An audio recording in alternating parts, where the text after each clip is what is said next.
This is Tom Fox, and I would like to welcome you to Greetings and Felicitations.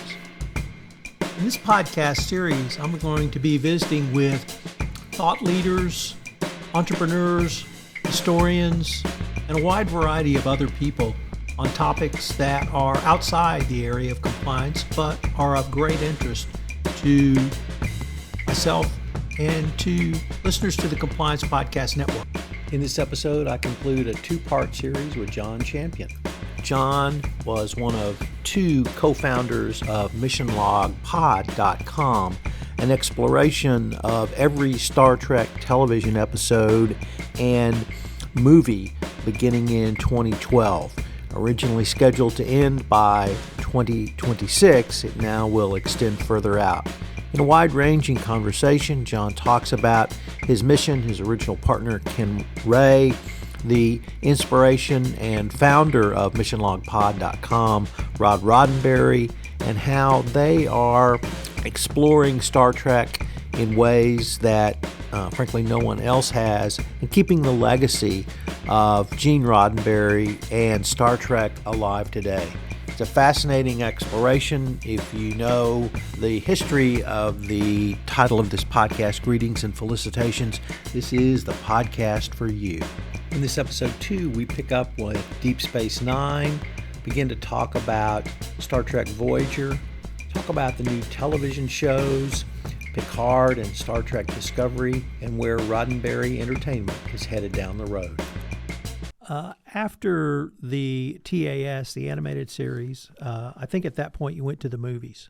Yep. And we went through the movies. One of the storylines through the movies was Gene becoming less and less involved. Yep. R. Bennett and others sort of taking over the producer role. We had some great directors. Obviously, we had some great movies that we all loved and cherished. And that took us up to Star Trek: The Next Generation. And I remember asking you or having a conversation with you about that, and you said something along the lines of, Tom, the original series hit the ground running. They had everything rolling in the right direction, and they just nailed it. And that wasn't true for The Next Generation. But The Next Generation was able to, and that we didn't even talk about in the middle of a horrific writer's strike, right? That led to even more chaos beyond simply the individuals involved. But they did hit their stride, and it became probably, people from not my generation, the most beloved science fiction there is. So how was that experience looking through The Next Generation for you? Yeah, it's interesting that when you do look at TOS, the original series, for those of you who are not Trek fans, and I'm shocked that you're still listening if you're not, they had the benefit of Star Trek having not existed before they started it. So you really had this completely blank slate to just say, look, we have a ship, we have these characters, now let's go find writers to make these stories. And every time you create a new Star Trek, you are burdened with all the Star Trek that came before you. And say what you will about any of the current iterations, because there are multiple current iterations of Star Trek on the air or having just gone off the air and coming back, but this is sort of a new golden age for Trek production. But the problem with all of that is that they are saddled with, first of all, outrageous fan expectation, and also the history that came before it. Next Gen is really unique in that it is the first time and the only time you get to reboot a franchise, or not necessarily reboot, but reinvent, carry on, create the sequel for a series for the first time. You only get that once, and there was a lot of pushback, and you could tell that you still had all these writer-producers from the 60s who were trying to reinvent this show for the 80s, but they also needed to bring in some new talent. And especially that first season, they just don't quite find it. And you can tell where these two generations, literally and figuratively, are bumping up against each other.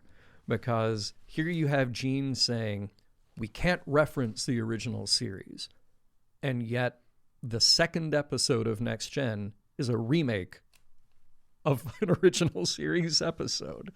And for better or for worse, there are certain good elements that come out of that. But if you were like me and you were a Star Trek fan watching, you just go, why are they redoing this? Why are they doing it now and doing it as clunky as they are, you know? So kind of the beauty of a show that came out at the time that it did, under the conditions of the time.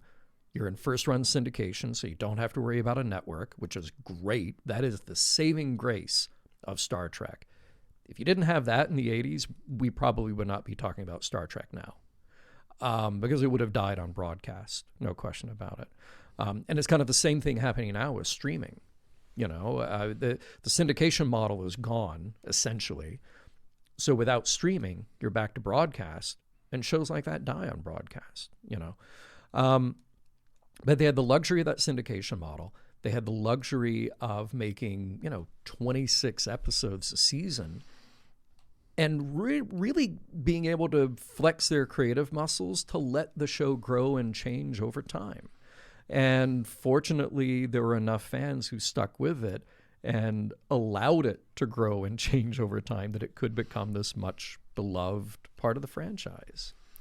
I was trying my best to hold off about talking about the Trek Files, but I have to now. Let's talk about it. We can talk about whatever you want, man. Yeah. The Trek Files is one of my favorite shows, and I bring that up now because Larry brought on someone he had to sell the syndication of those shows the first year, and he talked about what he did to sell that and how that was different than anything he had ever sold before, because previously it all went to network, and now you've tied that syndication model to really why the franchise was able to not simply thrive but it succeed so well. And so we see kind of the business and the artistic side sort of come together.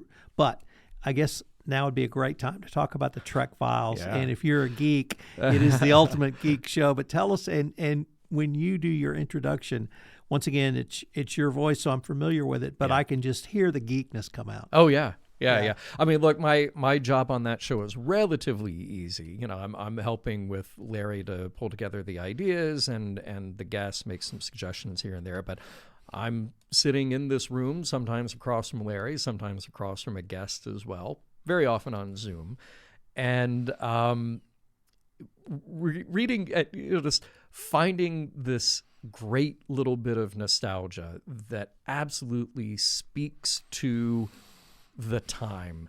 It speaks to literally the day that somebody sat down and wrote a letter to Gene, or Gene wrote back to somebody, or it was a memo arguing some point on the show.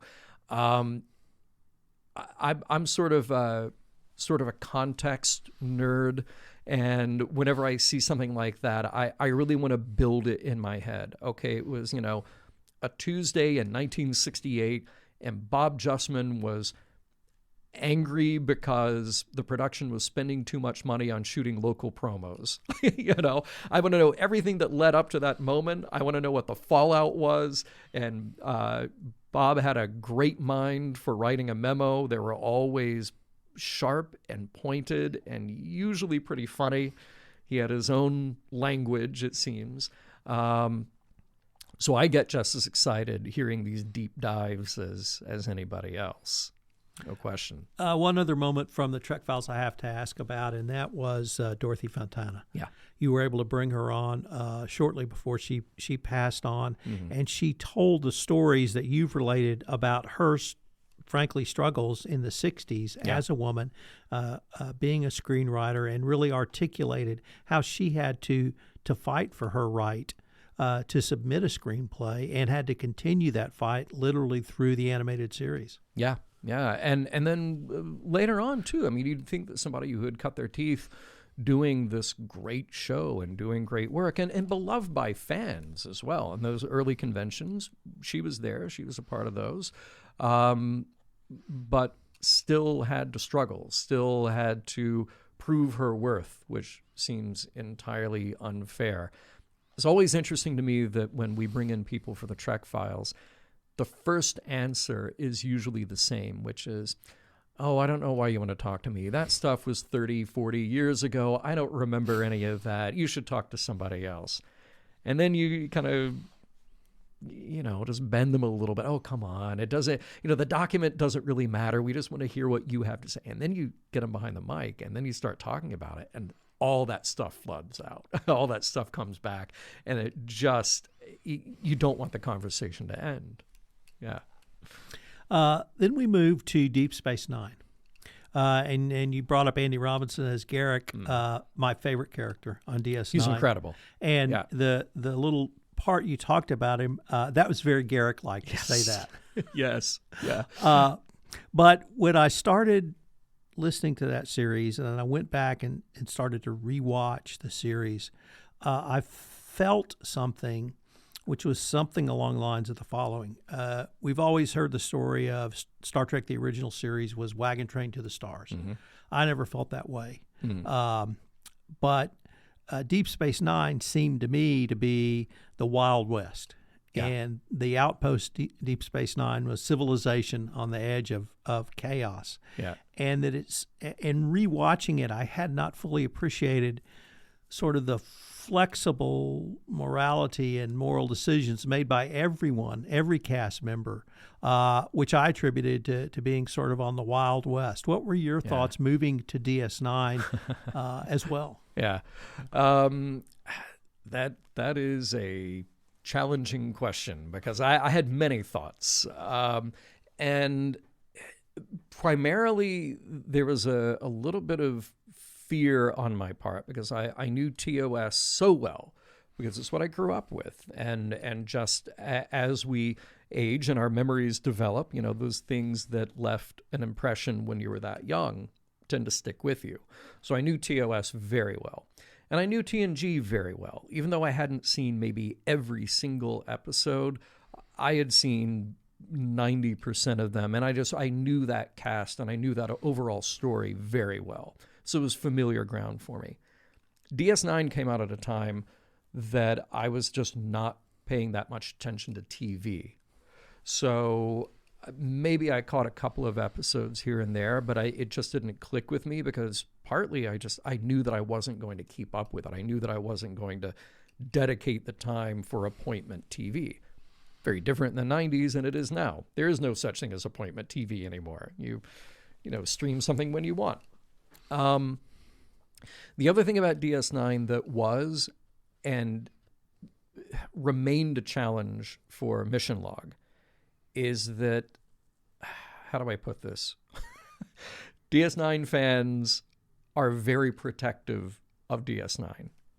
And I get it. We all have the things that we love. And I very much enjoy going on a podcast or something and being the advocate for the thing that I feel like gets overlooked or underappreciated.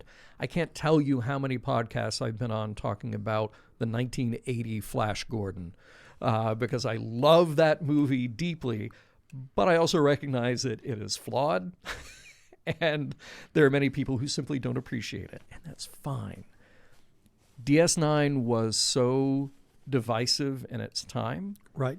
Continues to be that way. But I also have to create a little bit of professional distance from the subject matter when we talk about it on a podcast. I sit in this chair because I love Star Trek.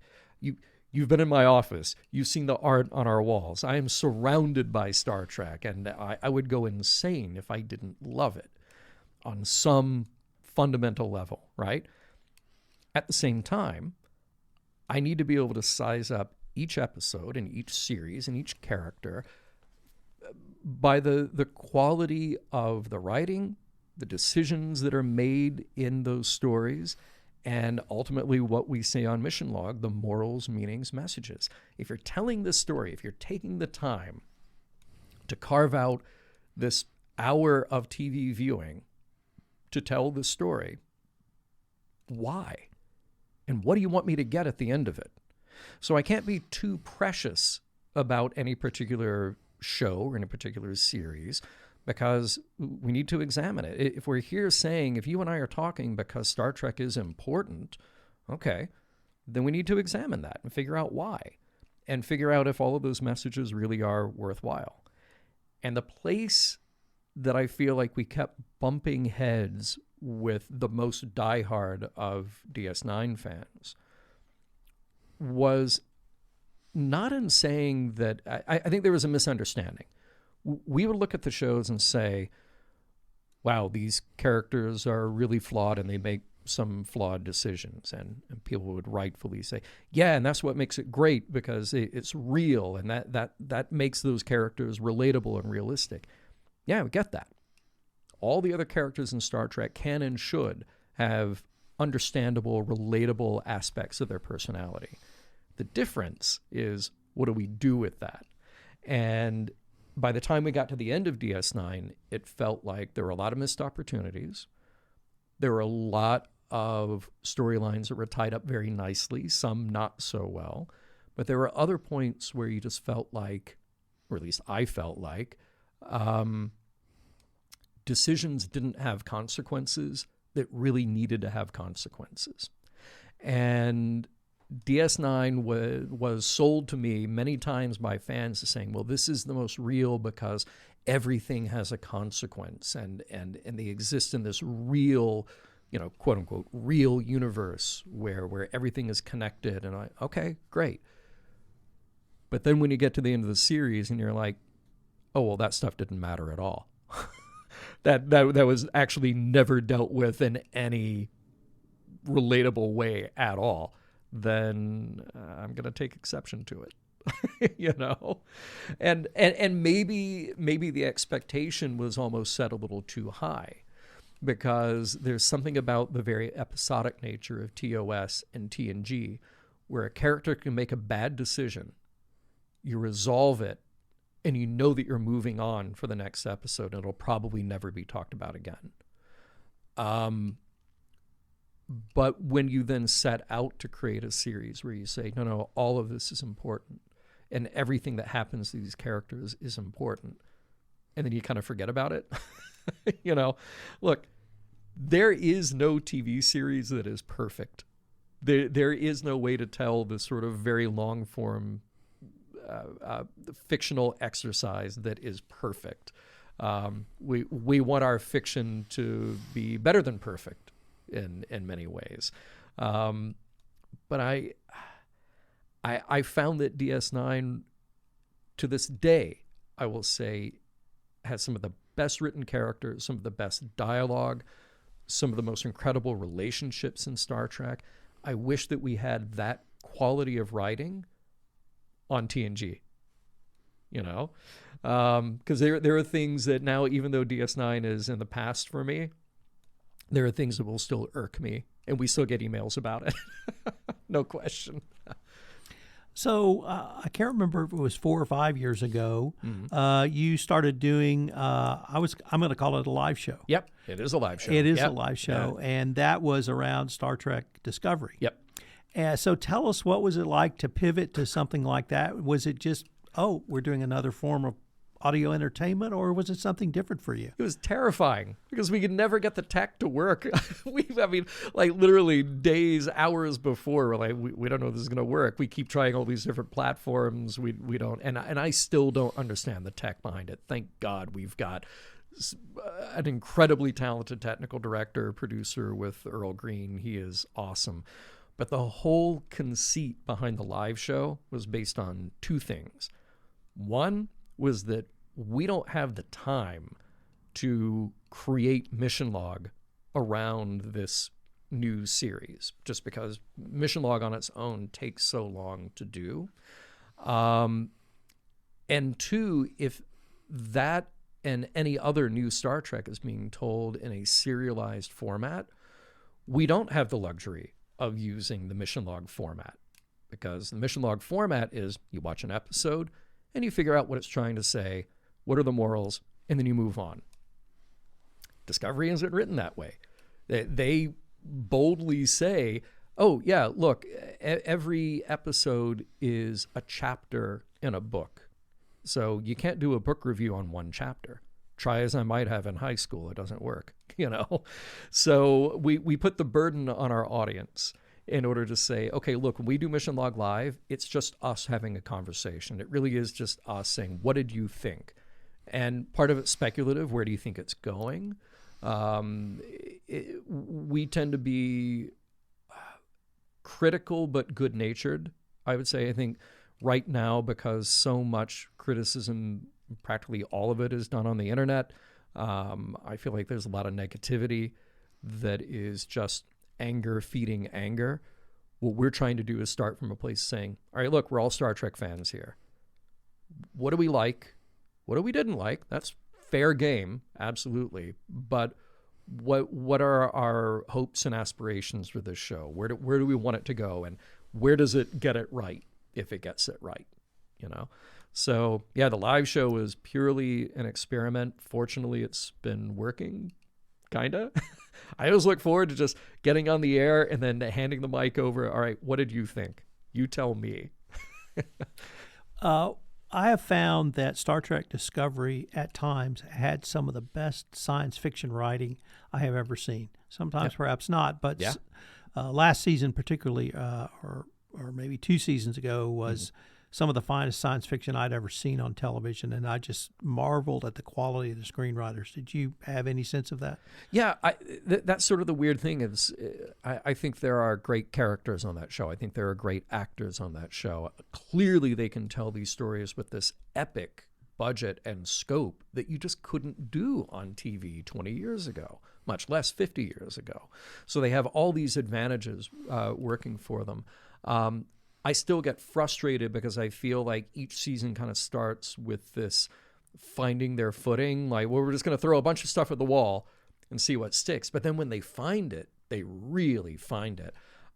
This ending for season 4, the final 3 or 4 episodes, I think are just magnificent. Some of the best science fiction writing, some of the best Star Trek writing that we've had in a long time. But it's a different animal. Because it just is. You're telling a story in 10 to 13 episodes instead of, 26 one-hour stories.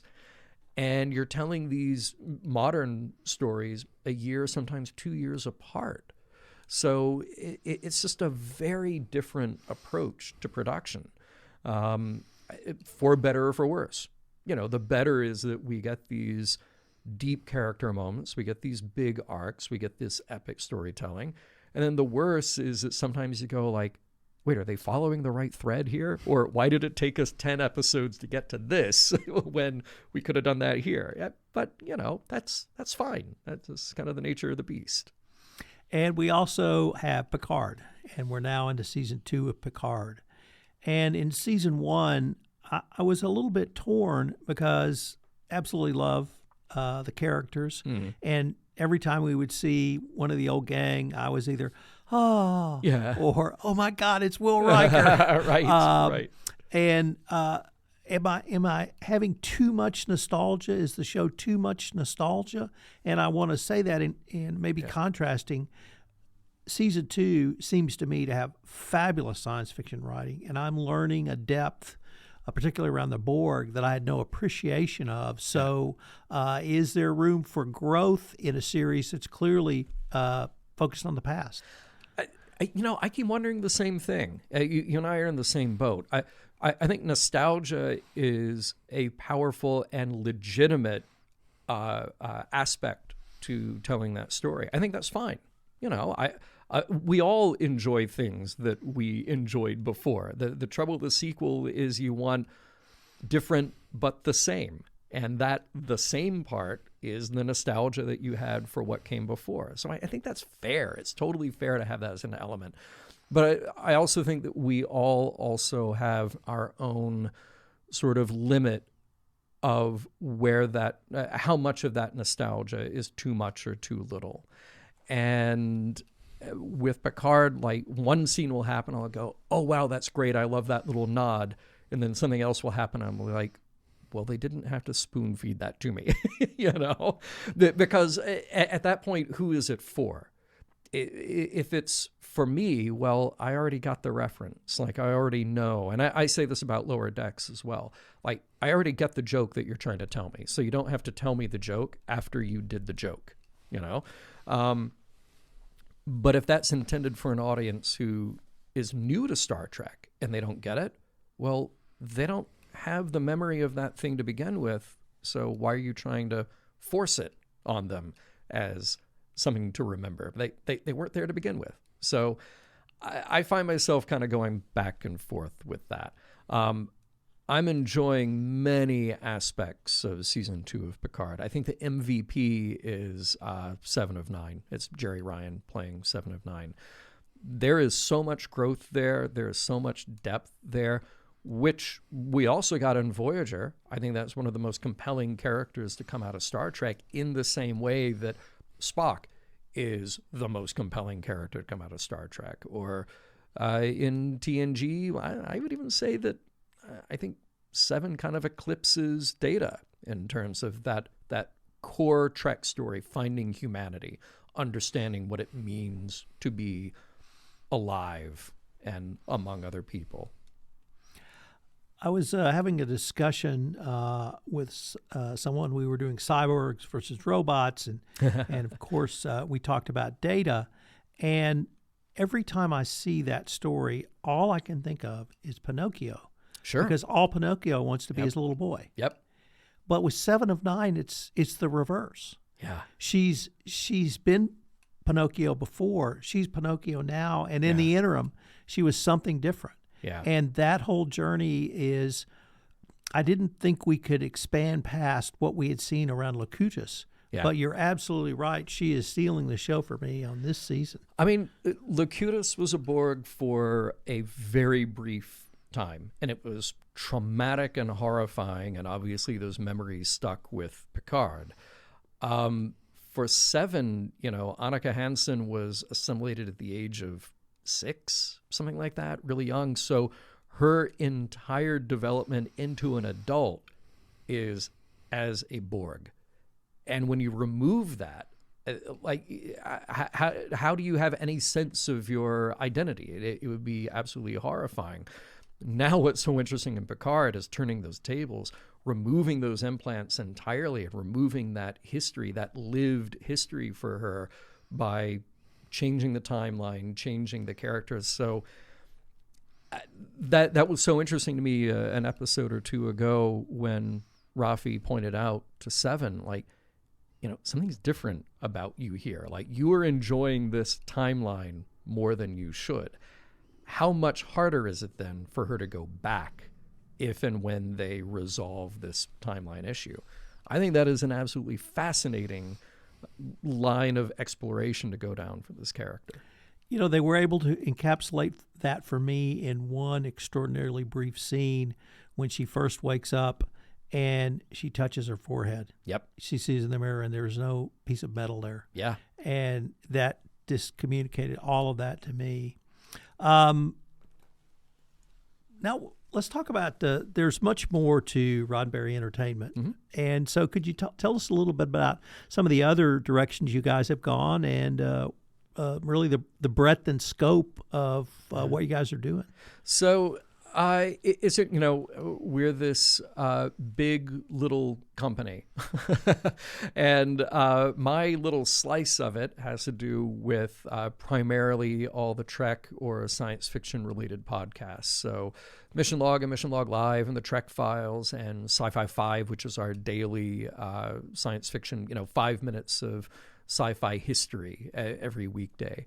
And that's really my focus. And then Roddenberry Entertainment as a name is a production partner on all the new Star Trek series. So when you watch Discovery or Picard or Lower Decks or Prodigy, you see the Roddenberry Entertainment logo at the end of that. So, and that's, I don't think I'm giving anything away by saying Rod does not see himself as a TV producer, but he is glad to have the association back between Roddenberry and Star Trek,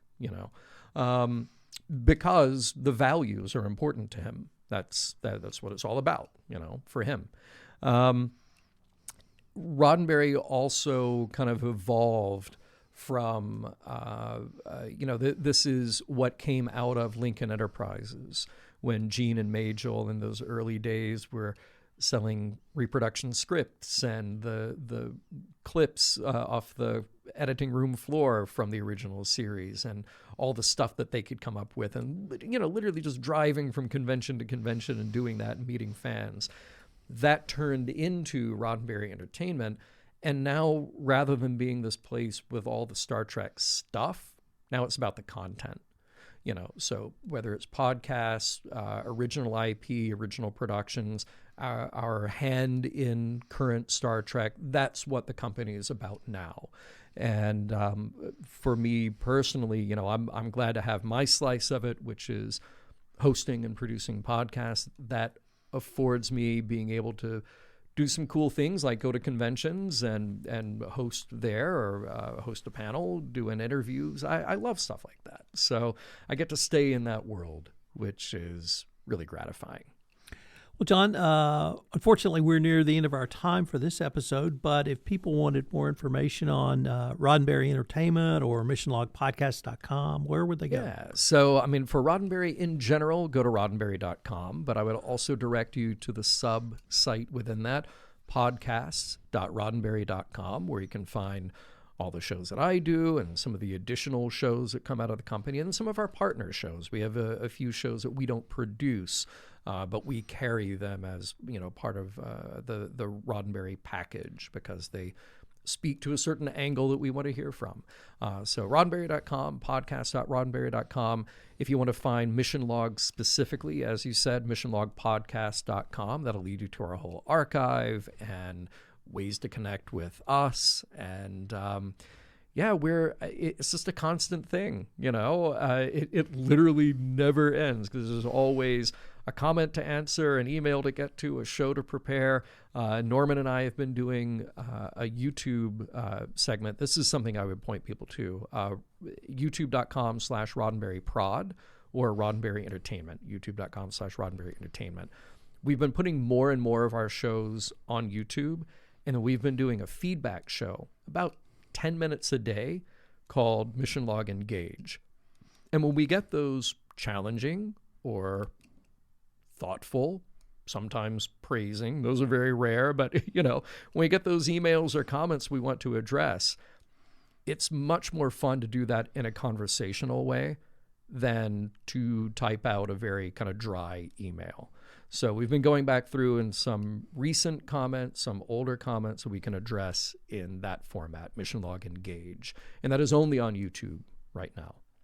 Well, John, I wanted to thank you again for taking the time to visit with me. It's been great to catch up with you and hear about everything you, Rod, at Roddenberry Entertainment are doing, and I can't wait to see what you guys come up with next. Thank you very much. Well, there's always a next, it seems. So, yeah, because like I said, Star Trek does not go away. So thanks for joining us. This is Tom Fox again. I hope you've enjoyed this special two-part podcast series with John Champion. If you're a Star Trek fan like I am, you've really appreciated having John's insights, stories about Rod Roddenberry and his father, Gene Roddenberry, and how they're continuing to carry the message, morals, and meanings of Star Trek through missionlogpodcast.com. We're going to link to all of the sites of Roddenberry Entertainment. I hope that you will check them out. Greetings and Felicitations is a production of the Compliance Podcast Network.